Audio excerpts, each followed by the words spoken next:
irônico que diz Doctus cum libro. Ele é super, um grande doutor, né? Mas com o livro dele. Tira o livro dele, quero ver a ciência dele. Você precisa parar tudo.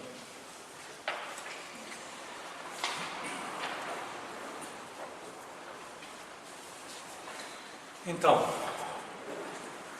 quarta-feira que vem não tem curso. Quarta-feira que vem, Nossa Senhora Aparecida, vai ter missa cantada de tarde, provavelmente vai um sermão, tudo vai atrasar muito, então não tem aula. E hoje nós não vamos fazer o protocolo, que é o resumo da aula passada, porque a aula de hoje é um pouco extensa, precisa espaço para conseguir chegar no final. Faço eu o protocolo assim, bem rapidinho. Nós vimos na aula passada essa parte do tratado nos quadros sinópticos aí. Nós estamos no quadro número 9.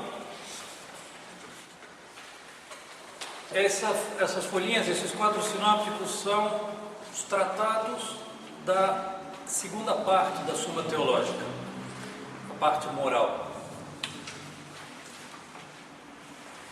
E este terceiro tratado da parte moral fala sobre os princípios intrínsecos dos atos humanos.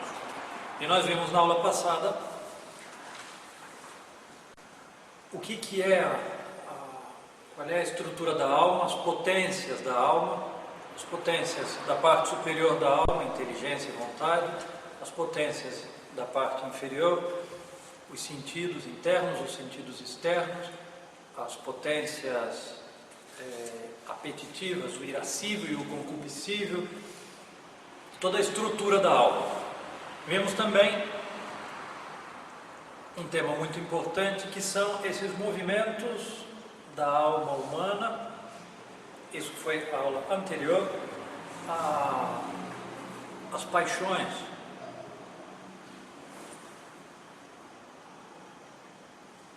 As 11 paixões. Mas na aula passada nós tentamos entender o que é um hábito, essa disposição habitual na alma que,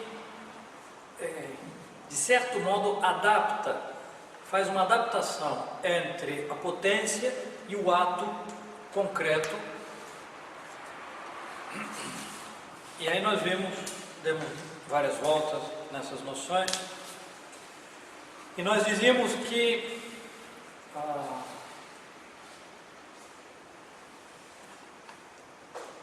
os hábitos são algo estável. Em geral se usa a expressão para falar dos hábitos, é uma qualidade que dispõe a potência da alma para atuar de modo... Quais eram as características do obrar com um hábito? Prontidão, perfeição e um certo gosto no que se faz. Se usa como uma expressão para, como é que se diz? Para resumir a noção de hábito, uma segunda natureza.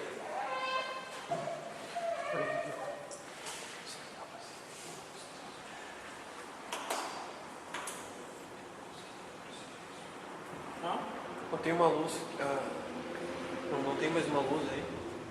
Não, acho que deve estar. Parece que está um pouco escuro. Acho que melhorou já.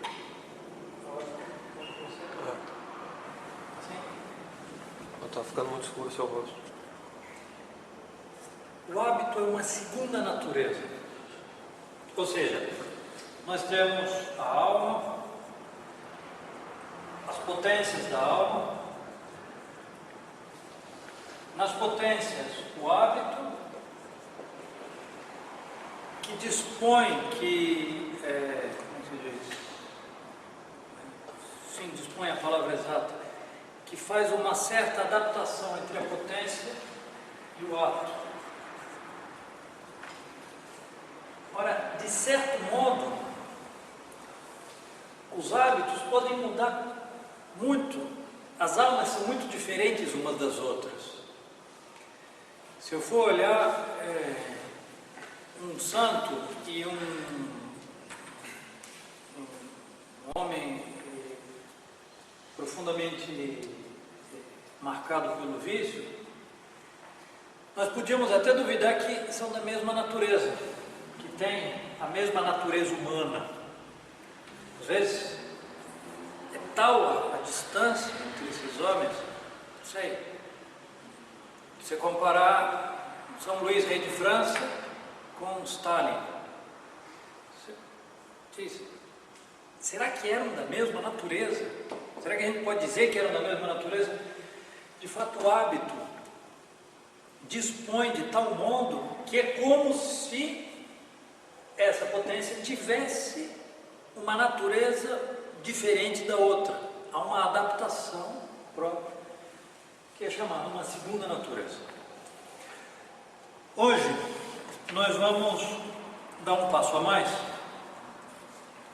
e entrar numa consideração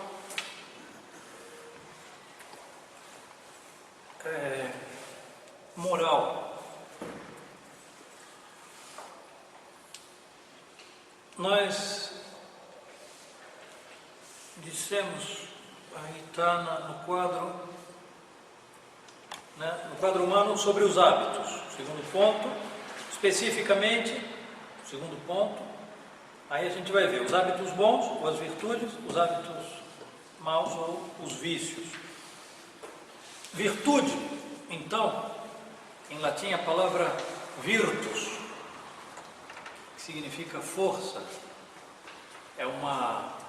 de fato é uma disposição da alma operativa, é um hábito humano operativo moralmente bom, ou seja, aquele que exerce um ato virtuoso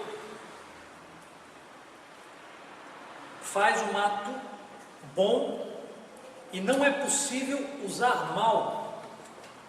Por exemplo, quem faz um ato prudente, ele não pode pecar fazendo um ato prudente. Não é possível usar mal um ato da virtude. Necessariamente, se é um ato virtuoso, se é um ato de virtude, ele é um ato bom. É uma certa perfeição da potência, por exemplo, na vontade.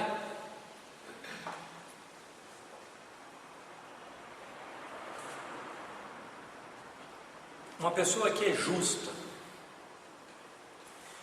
a alma, a potência da vontade, a potência é o apetite próprio da parte superior da alma. Uma pessoa que é justa, ela tem uma disposição habitual de dar a cada qual o que lhe convém.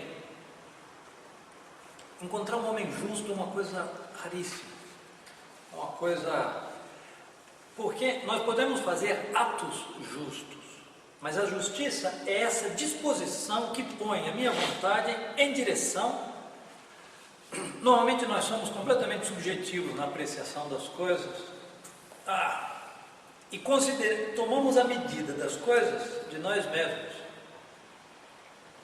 E, ora, se o meu ato é exterior, faz referência ao outro. Necessariamente, se há um ato exterior, há uma referência ao outro. A medida desse ato é o outro, não é eu. A temperança e a prudência eu posso medir interiormente. Se eu fui prudente, se eu fui, temperante, ou se eu me deixei levar, eu posso medir interiormente. Mas o ato justo eu meço pelo outro. O hábito da justiça é essa disposição interior de dar ao outro o que lhe convém. Só que a gente não é capaz de olhar o outro.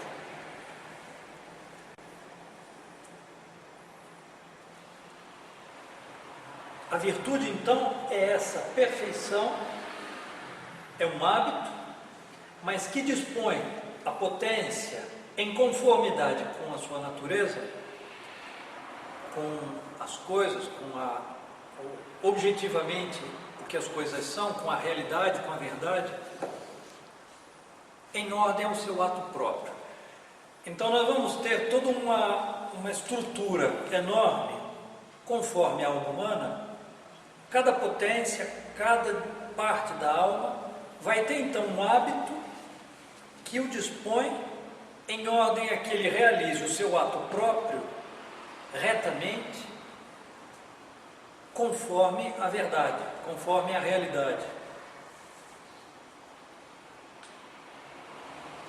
Quais são os sujeitos das virtudes? Quais são as potências da alma que podem ser a base, o sujeito de um hábito virtuoso, uma virtude? A inteligência pode ser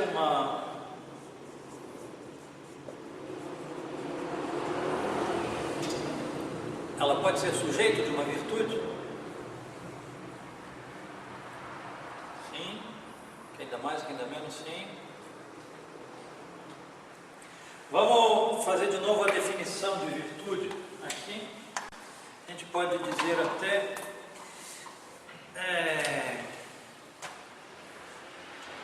virtude, hábito humano, operativo. E aqui eu vou colocar bom, mas esse bom, ele é de tal modo que não é possível fazer um ato que nasce deste hábito, dessa virtude, que não seja bom. Ele não pode não ser bom.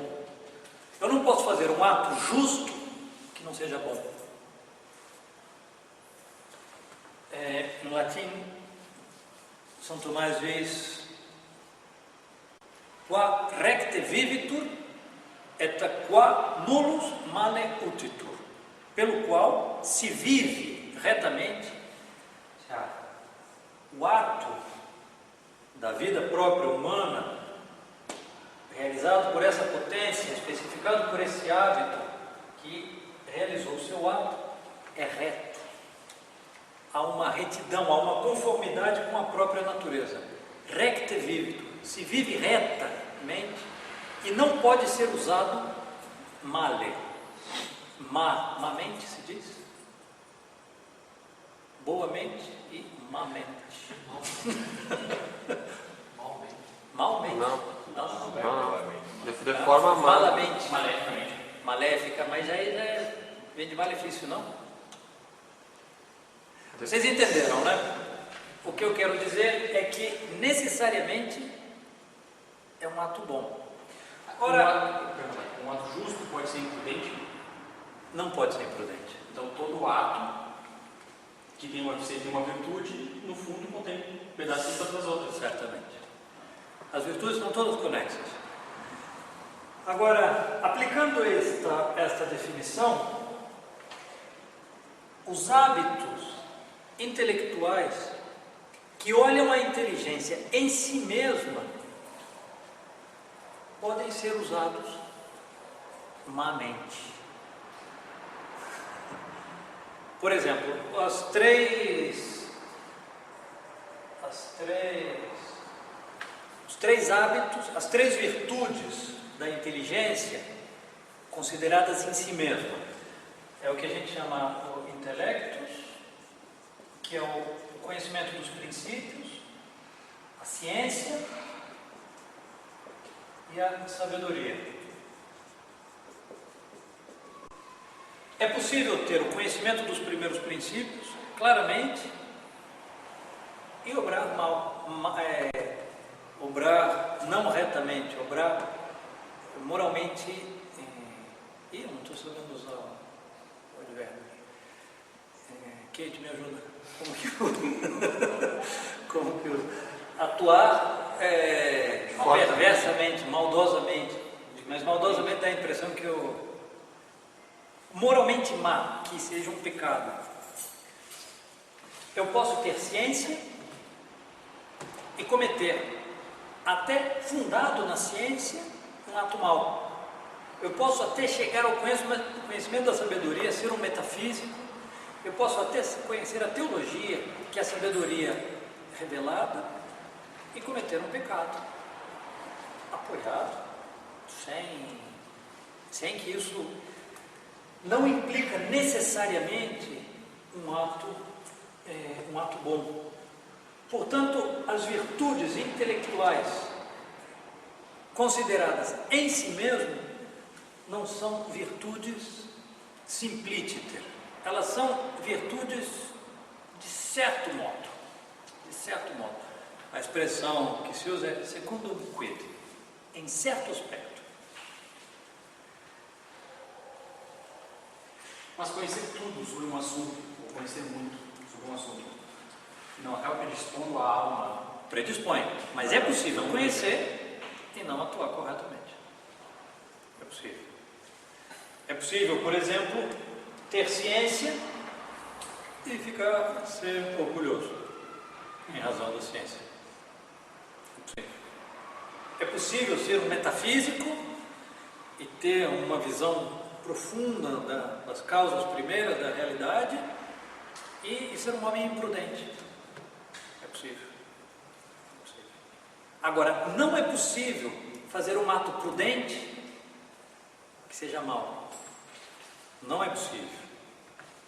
Então, o título de virtude é dado aos hábitos retos da inteligência sob certo aspecto.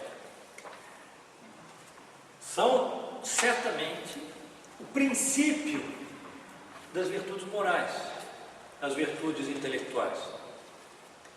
Isso aqui seria muito interessante ver como as virtudes morais nascem daqui.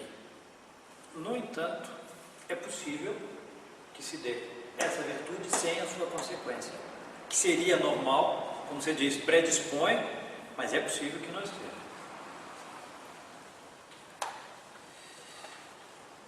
Muito bem, a vontade pode ser um sujeito das virtudes, pode ser uma base sobre a qual, uma potência na qual esteja uma virtude. Agora já fica todo mundo com o pé atrás, né?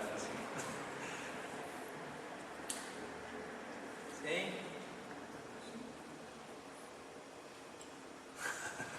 Principalmente. É aqui onde, de modo mais perfeito, se dá a noção de virtude. Porque um ato é moral ou imoral, ele é moralmente bom ou moralmente mau, se ele é um ato voluntário. Lembram que nós entramos nessa consideração? Que um ato que não é deliberado, que não procede da inteligência e haja um ato livre da vontade. Quais eram os três atos da vontade?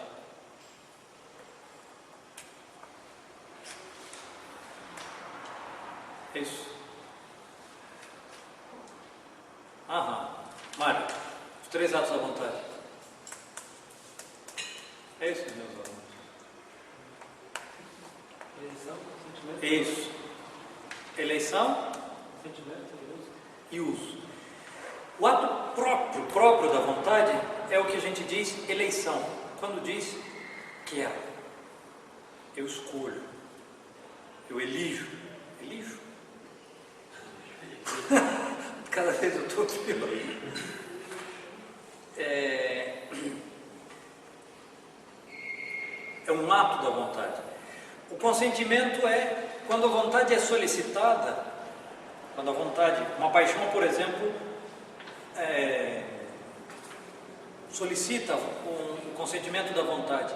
A vontade consente nesse movimento, ou o utilizar quando a vontade se serve de outra potência, como, não sei, se serve do corpo, eu disponho a mão para fazer alguma coisa. É principalmente na vontade onde se diz o moral. Então é aqui principalmente onde nós dizemos que há virtude.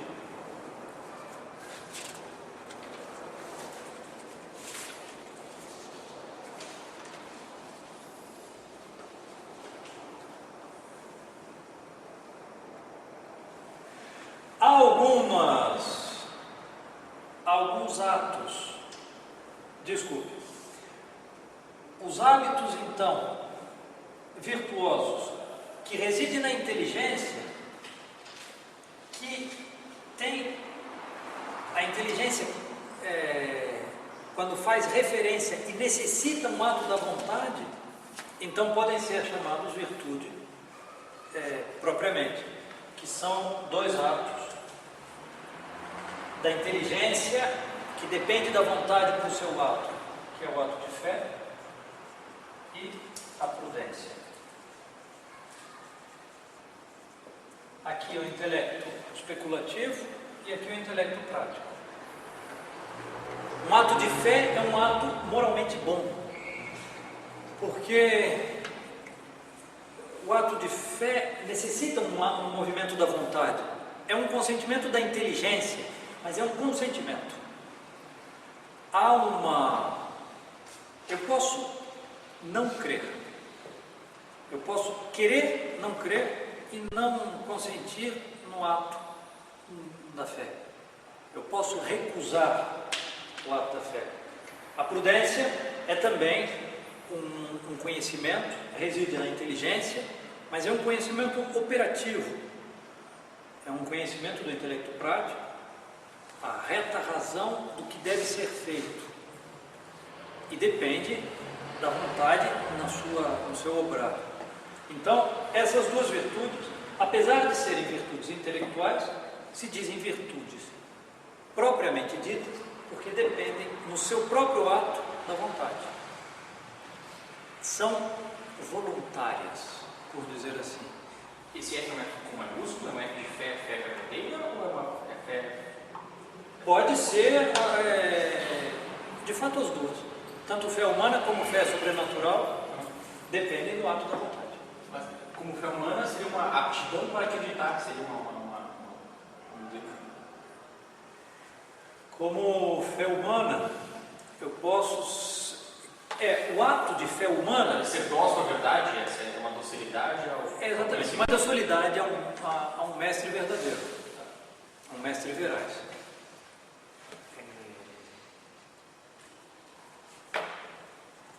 Na vontade,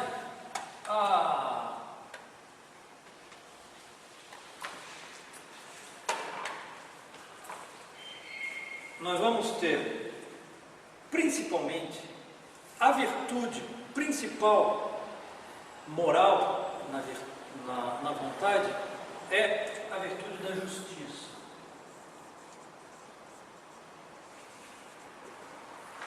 Que é a disposição radical, se pode dizer, de toda a moralidade.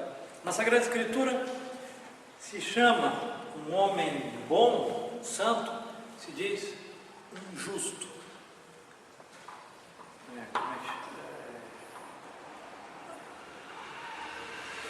Destruição da cidade,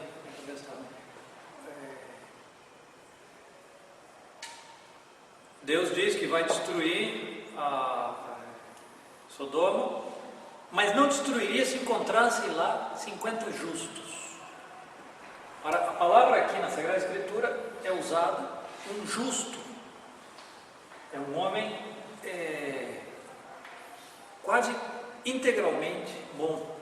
Um homem que tem uma disposição em que todo o organismo das suas potências são retos em ordem à realidade. O Evangelho dizendo, São José, sendo justo, não quis difamar a Nossa Senhora. Aí, também, há outras duas virtudes na vontade, que são duas virtudes infusas, são a caridade e a esperança.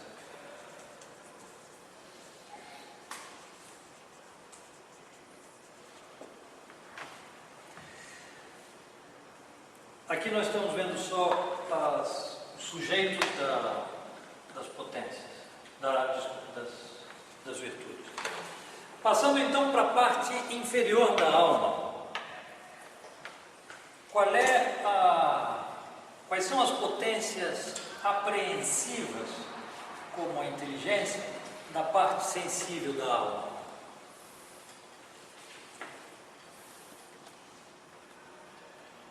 Rafael, como que na parte superior da alma, a potência intelectiva é a que alcança as coisas, pelo qual há um conhecimento espiritual, abstrato, intelectual. Na parte inferior da alma, como que chama as potências sensíveis? Sim. Que nós temos os internos e os externos, os sentidos. Os sentidos externos e internos são verdadeiras potências e há um verdadeiro conhecimento, certamente que é análogo. Se diz conhecimento de modo muito diferente do conhecimento intelectual ao conhecimento sensível. E, no entanto, o conhecimento sensível é verdadeiro conhecimento, pelo qual a alma alcança o objeto em si, só que no sensível alcança nos seus aspectos acidentais e na inteligência alcança na sua própria essência. E a inteligência alcança a própria essência de modo próprio, de modo abstrato. Eu alcanço a essência da coisa intelectualmente. Os sentidos, de certo modo, têm uma percepção e guardam sensivelmente a imaginação sensível, a memória sensível. É possível que os sentidos sejam uma potência, que seja um sujeito de virtude?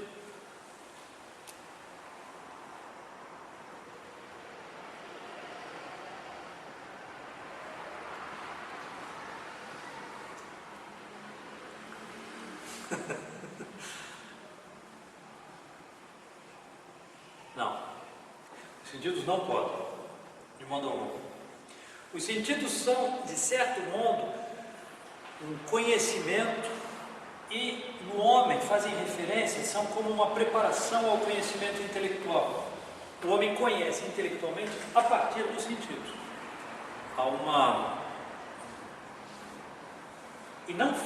Os sentidos não fazem referência à vontade, não dependem do seu ato da vontade. Portanto, não são morais os sentidos. Nem os sentidos externos nem internos não têm nenhuma conotação moral, eu ver. O querer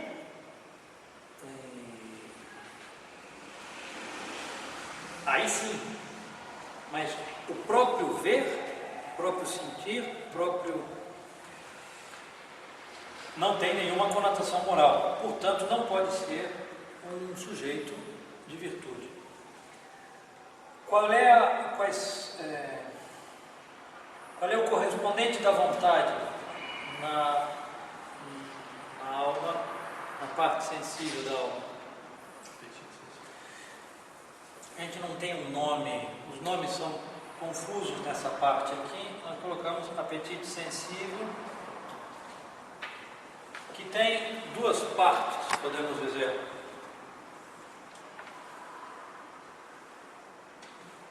O nosso apetite sensível tem dois movimentos, o irascível e o concupiscível.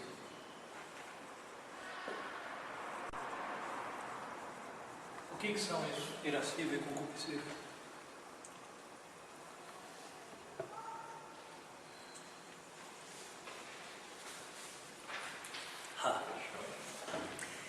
Eles são o sujeito das paixões. As paixões são movimentos, são forças na alma que movem ao apetite sensível. Mas o apetite sensível é, assim como ele é sujeito das paixões, ele pode ser sujeito de virtude?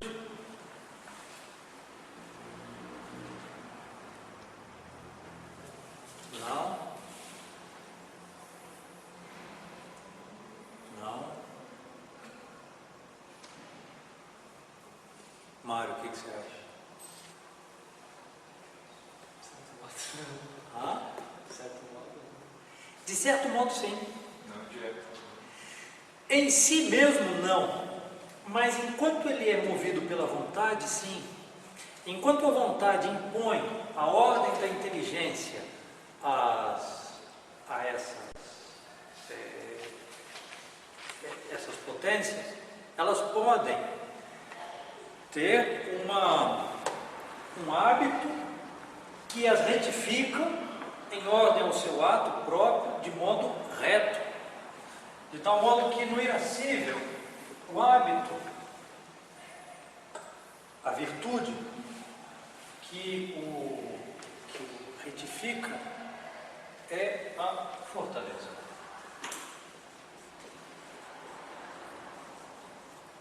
E no concupiscível, a temperança.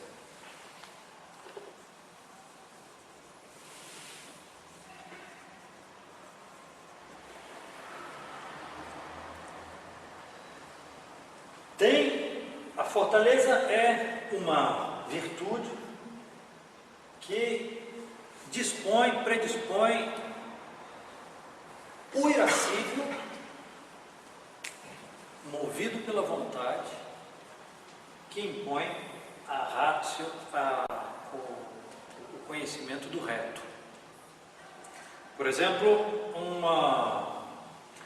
homem forte, um homem valente, é aquele que é capaz de dominar de modo habitual, de modo estável e a realizar com prontidão, facilidade, perfeição e gosto um ato que domine os movimentos das paixões do irascível. Me diga uma das paixões que tem sede no irascível.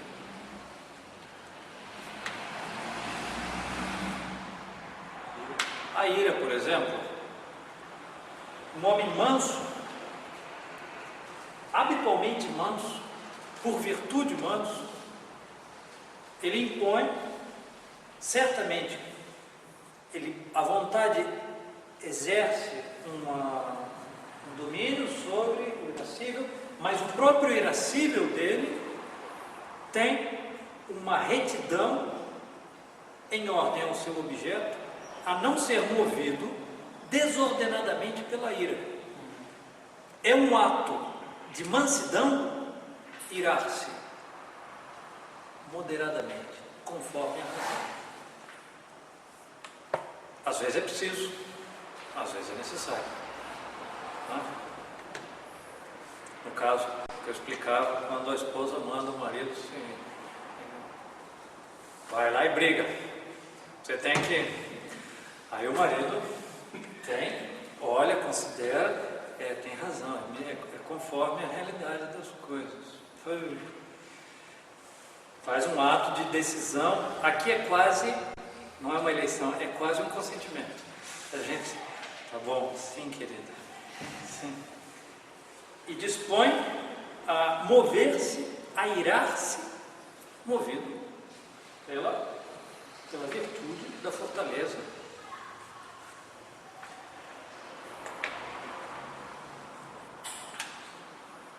O senhor colocou em quadro as 4 virtudes cardeais, então. A inteligência pela... Exatamente. Pela prudência. A prudência, a vontade pela justiça, a fortaleza e a temperança. Certamente. As virtudes cardeais se chamam cardeais porque todo ato virtuoso, todo ato reto da alma, operativo, todo ato humano operativo, bom, se reduz de algum modo, depende de algum modo de alguma dessas virtudes. Está em conexão com uma dessas virtudes. Por isso se diz cardeal, como eu dizia da outra vez, vem de cardo, que é a dobradiça em latim. É o eixo sobre o qual giram os outros. Então uma porta gira a partir do eixo do cardo, da dobradiça.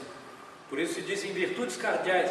Todas as outras virtudes, eu dava, por exemplo, a virtude da pontualidade. É uma virtude anexa à virtude da justiça, que é dar a cada qual o que lhe é devido. A pontualidade é responder ao que é devido em estar presente quando corresponde estar presente. É uma...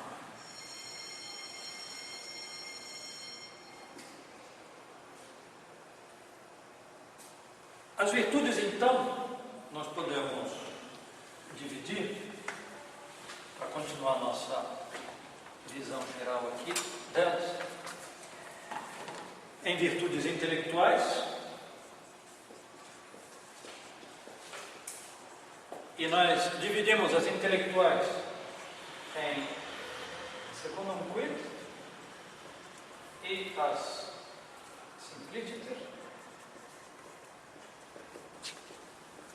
Secundum quid são intelectus, a ciência e a sabedoria, que são virtudes ditas, nós chamamos de virtude, de certo modo, porque há uma retidão nessa potência, e é a potência mais alta da alma.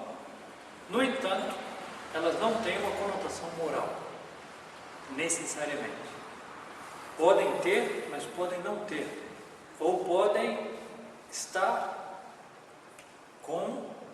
concomitante com um ato mau, com um ato. Simpliciter são aquelas que são virtudes, assim, absolutamente falando, que na inteligência nós vemos a fé como virtude infusa e a prudência.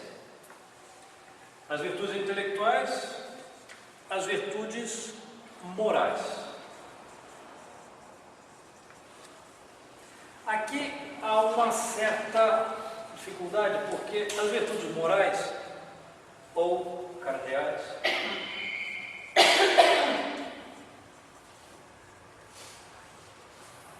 a prudência é uma delas, e no entanto a prudência é uma virtude intelectual também. E as virtudes teologais,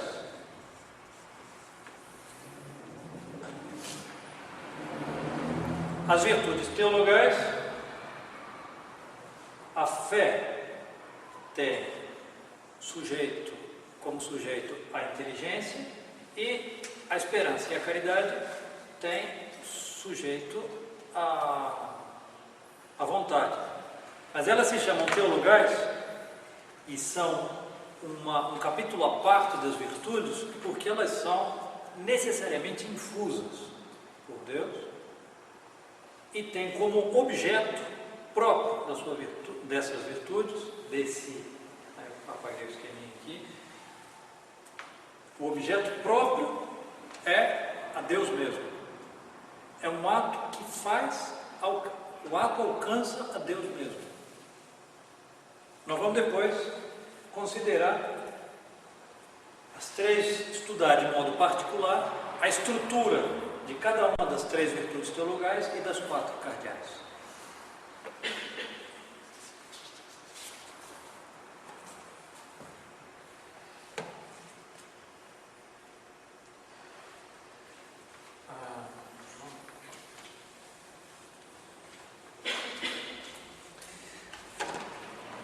As virtudes, nós vemos intelectuais, secundum quid, nós vemos 3. A primeira delas,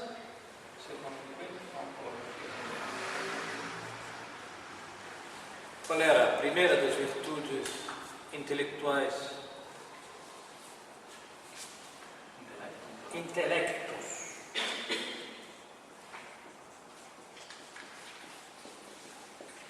Em português, como é que chama? Não sei, esqueci.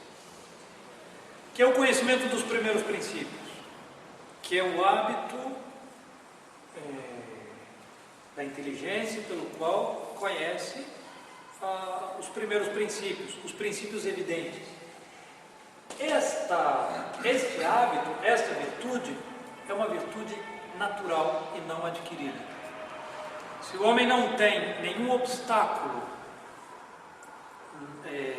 nenhum impedimento para o exercício da sua inteligência, se ele exerce a sua inteligência, ele alcança necessariamente o hábito do intelecto.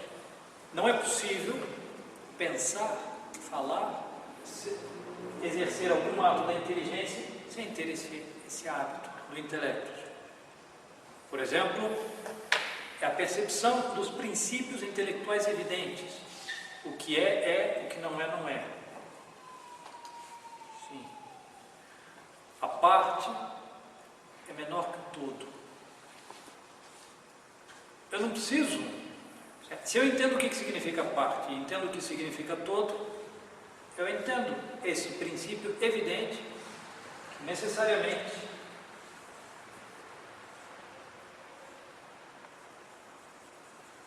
a parte é menor que o todo. Mas há outros dois hábitos virtuosos, ditos de certo modo, segundo um quid, na inteligência, que são a ciência e a sabedoria.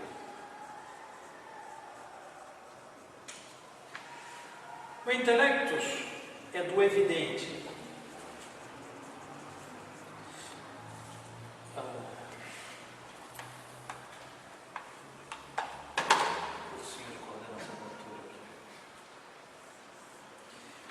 Aqui é necessário um esforço da inteligência, de raciocínio para chegar à ciência e à sabedoria.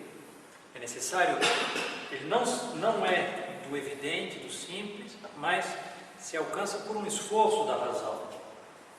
Vamos colocar aqui raciocinado.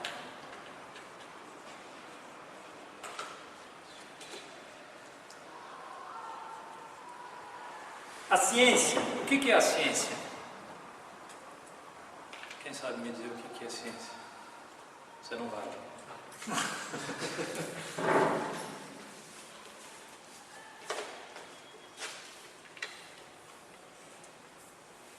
Quem me define ciência? Ciência é conhecimento. É um conhecimento, certamente. E é um conhecimento, se ele é habitual, se ele é um hábito, se ele é uma virtude, é um conhecimento adquirido, estável. Não é um simples ato pelo qual a inteligência vê algo, mas é algo que a inteligência possui. É um conhecimento dito de modo estável. Conhecimento, o que mais?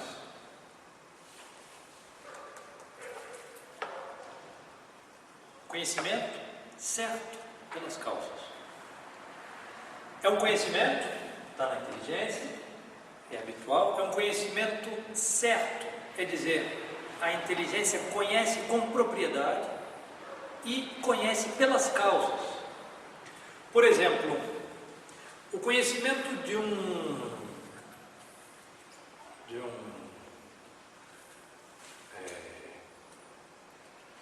enfermeiro não é um conhecimento de ciência. Ele conhece, é um conhecimento certo, mas ele não conhece as causas do que ele está fazendo.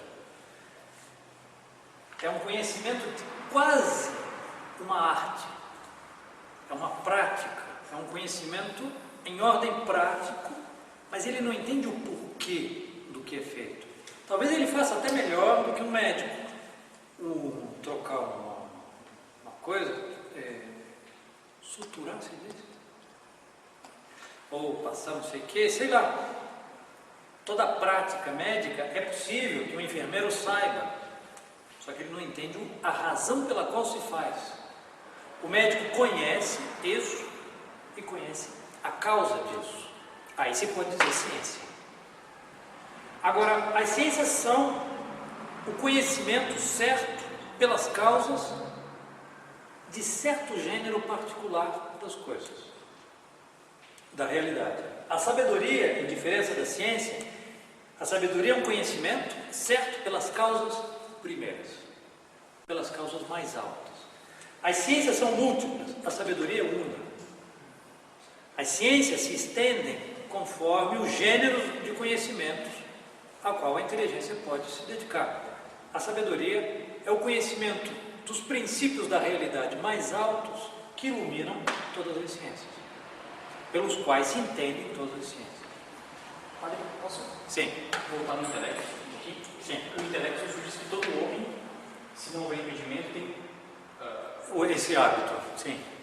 mesmo uma pessoa, mas ele não precisa nem mesmo saber, por exemplo, Não. uma pessoa muito rude pode até não saber explicar que a parte não é para todo, ou segundo. Mas ele sabe, Mas porque ele ninguém acha, engana ele. exatamente. Claro. Ele acha que estão em cima e embaixo. Exatamente. Ele consegue não explicitar isso, mas ele entende, claramente. Se ele dá 100 reais, né? Você dá 100 reais para ele, pede 200 de troco, ele fala assim, tá bem, eu sou do campo, mas peraí, o que é isso? Qual é? Agora, a sabedoria alcança o conhecimento dos intelectos, dos princípios evidentes, vistos na sua compreensão mais alta. A ciência alcança o desenvolver desses princípios até tirar suas consequências últimas em cada um dos campos. Então, a prática do enfermeiro seria, supondo, algo do intelecto e a ciência.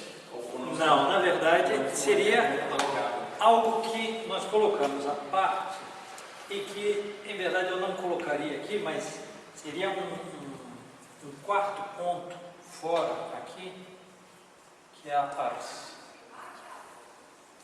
que é a arte, entendida como entendem os medievais, que é recta ratio factibilium, a reta razão do que se faz.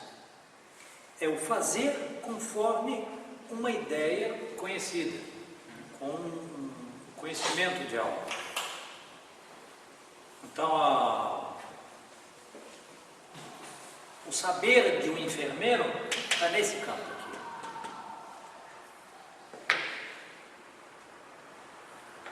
O conhecimento intelectual simpliciter seria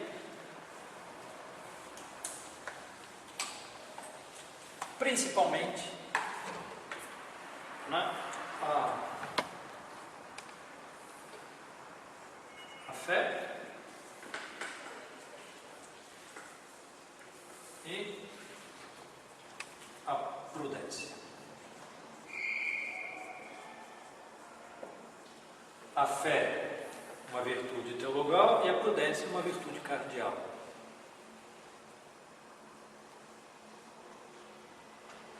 A prudência, então,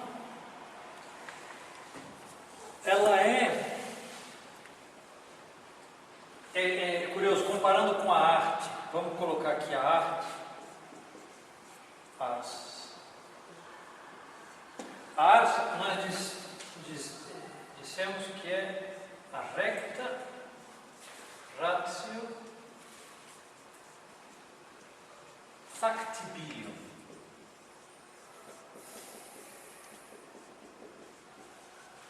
Das coisas que devem ser feitas. A prudência é a recta ratio adbilium.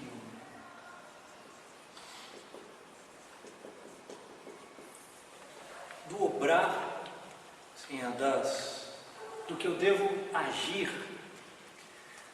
E aqui nós temos a diferença entre um ato voluntário e um ato não voluntário. Aqui eu tenho, em todo caso, o factibilium ele é voluntário. Por exemplo, o fazer de um enfermeiro não é moral. Agora, a prudência é justamente, eu posso ter um enfermeiro imprudente. Ele tem uma prática perfeita, só que ele não sabe, ele não tem a prudência, ele não tem o conhecimento reto do que se convém fazer. Ele tem a arte do que se deve. É porque aqui as palavras em português ficam, às vezes, ambíguas. Se a gente for usar a terminologia latina, em latim se faz a diferença entre o fazer e o agir. O fazer como algo que procede da arte e o agir como um ato humano, moral. A prudência é, de certo modo, a passagem, o vínculo de conexão entre as virtudes intelectuais, segundo um quid, pelo qual se conhece a realidade, se conhece as coisas, ela conhece os princípios universais, por isso ela é uma razão, é um conhecimento reto, e quando é reto, é porque é conforme aos princípios evidentes, conforme a ciência, conforme a sabedoria.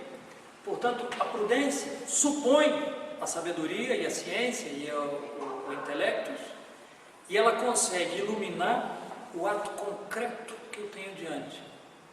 Devo ou não devo fazer isso? Agora, esse ato que eu tenho diante meu é irrepetível. Nunca existiu, nem nunca vai existir outro idêntico a esse ato, com essas mesmas circunstâncias. A prudência, então, tem um pé no universal e um pé no concreto. É, ao meu modo de ver, a virtude mais misteriosa de todo o organismo espiritual humano, de toda a estrutura humana, é a prudência. Um homem prudente é algo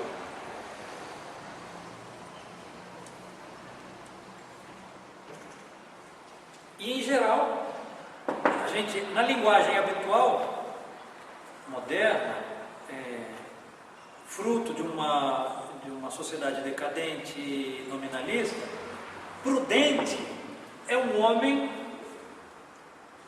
quase que interesseiro, é quase sinônimo de um astuto. Não, ele é muito prudente. E a gente pode colocar nesse título todos os vícios. Um homem covarde. Não, é que ele é prudente. Não. Politicamente correto. Politicamente correto. Ele é prudente. Um homem mentiroso. Não é uma mentira. Na verdade, eu fiz isso por prudência. Claro, não por prudência. E aqui, como não se sabe mais o que é reto, porque não se tem mais o conhecimento da realidade, o conhecimento mais alto da realidade, é a minha prática, é a minha conveniência subjetiva que diz o que é reto e o que não é reto. É a conformidade com a minha conveniência que põe a retidão das coisas. A deformação, a corrupção da prudência é a astúcia. E é justamente essa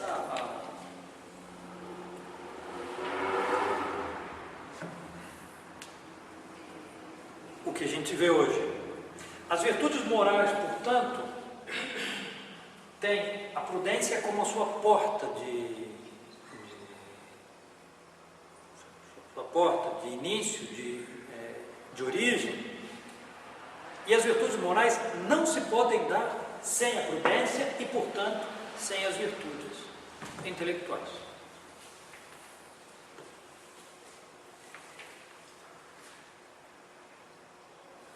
Agora, aqui parece até contraditório.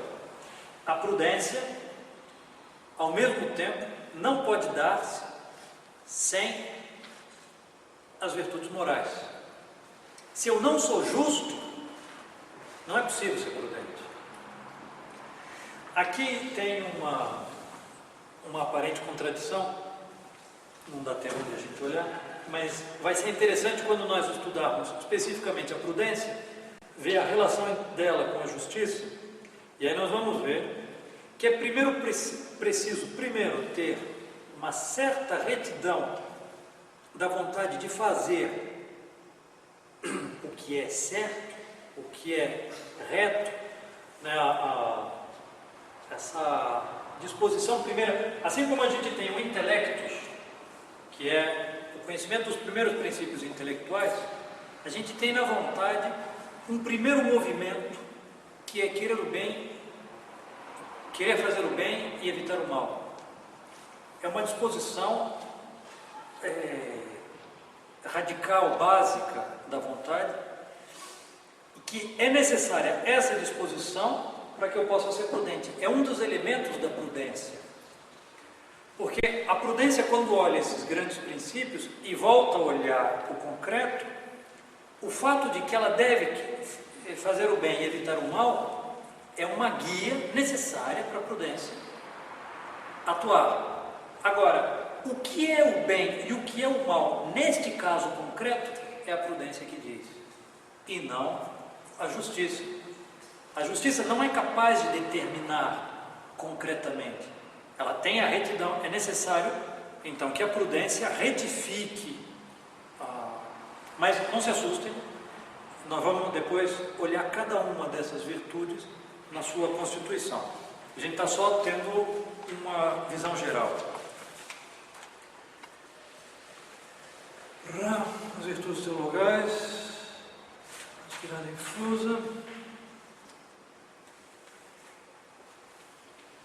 O bem de uma virtude moral, então a gente tem as virtudes morais,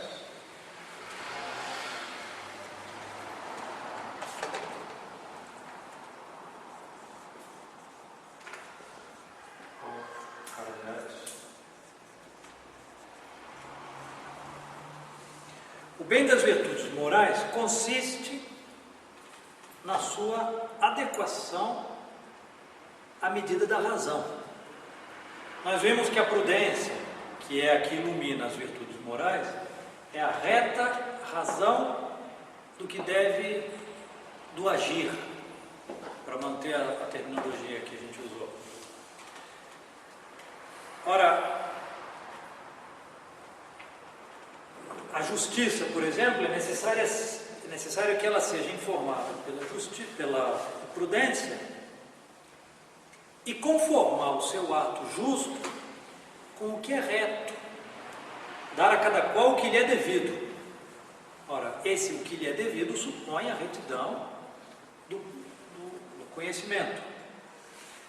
A inadequação, assim, a faltar, uma virtude moral pode se corromper, pode falhar, tanto por defeito como por excesso da medida da razão. O reto, a razão diz que eu devo ser forte e devo enfrentar o perigo que se me apresenta na frente. É reto. A razão considera e me diz, eu devo, não devo. Então, a razão ilumina por meio da prudência, que me diz concretamente qual é o ato reto. Ora, eu posso falhar nesse aqui, um ato moral reto. Eu posso falhar nesse ato tanto por excesso como por defeito. No caso, por exemplo, da fortaleza, eu posso pecar por covardia ou posso pecar por audácia. Uma audácia desmedida, E aqui nós chegamos a esse adágio famoso, medieval, in medio virtus.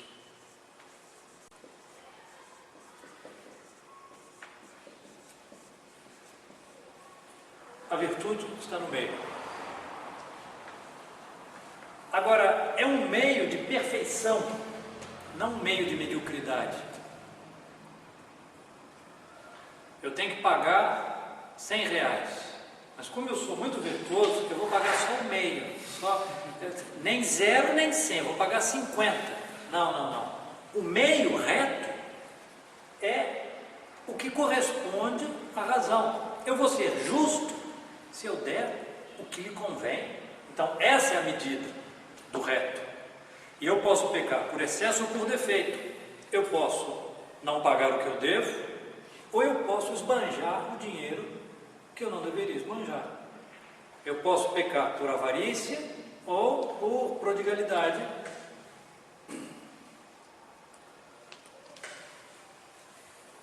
Esse meio é um meio de perfeição, de adequação ao que a razão mostra, e não um meio de mediocridade.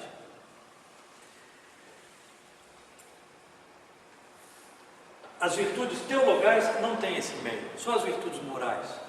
As virtudes teologais, como o objeto próprio delas é Deus, não há medida de alcançar a Deus.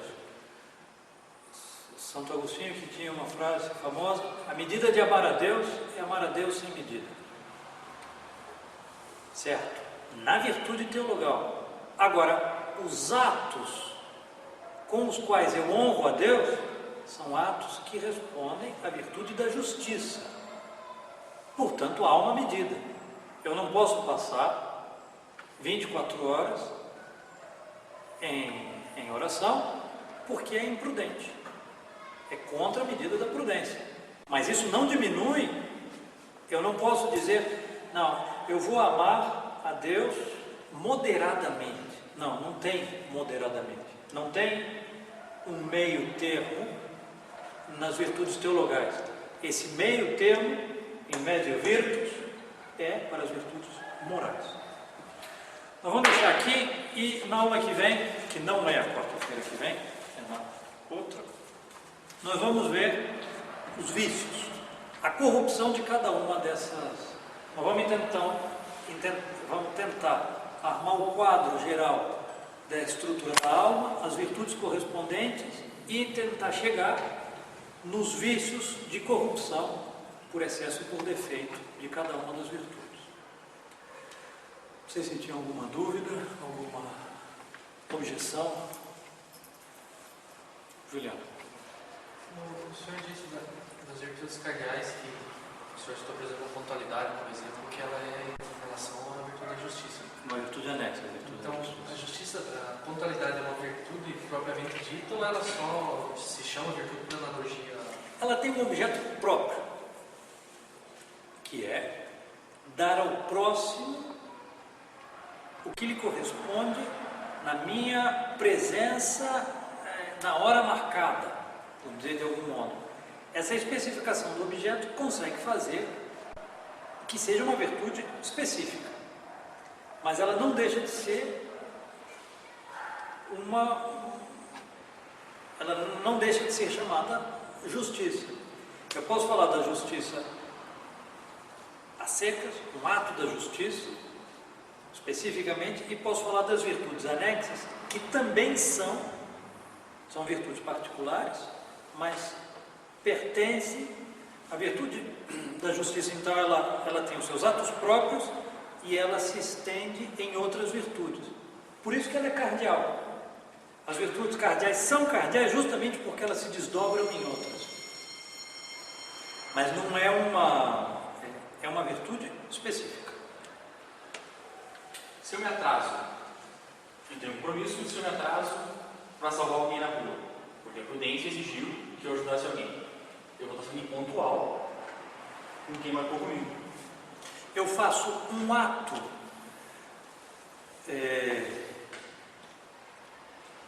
Enquanto ao outro, é curioso, porque a justiça tem duas medidas.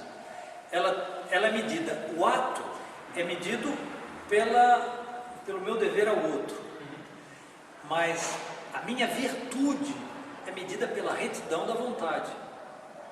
Portanto, eu posso, no caso que se diz, fazer um ato injusto, sendo movido pela virtude da justiça. Eu devo, de certo modo, uma certa reparação ao outro. Chegando lá, eu tenho que dizer, olha, desculpa, não pude chegar. É uma certa reparação. Olha, eu não consegui chegar na hora porque eu tive que fazer tal coisa. Mas o ato, quanto à vontade que o move, é um ato de um homem justo. Não vamos depois entrar especificamente. Mas a virtude da justiça tem uma complicação, porque ela tem duas medidas. Mas os atos das potências sensíveis, que são a temperança e a fortaleza, só podem ser medidos subjetivamente. Fugir desse inimigo é um ato de fortaleza ou um vício de covardia? Não é possível dizer objetivamente, a não ser que eu olhe a retidão com que move.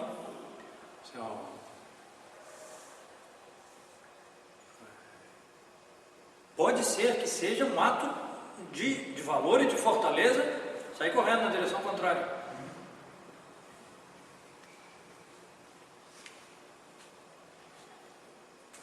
Sim, a conduta externa de quem faz uma retirada estratégica é a mesma de quem tem um movimento de covardia, de medo e que é capaz de desertar.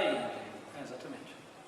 Então, nesses dois, a medida é muito subjetiva. E é curioso ver como o nosso mundo subjetivista, exalta as menores das virtudes e as mais subjetivas dela, e despreza a mais alta das virtudes, que é a mais objetiva e as duas mais altas, a prudência e a justiça, são completamente relativizadas e são enaltecidas. Quando se diz, nossa, o sujeito é um santo, imediatamente o pensamento das pessoas é dizer, ele não come, ele dorme pouco, ele se flagela, imediatamente a gente vai no campo da temperança e da fortaleza, e principalmente no campo da temperança. É uma que, de todas, é a menor das virtudes cardeais.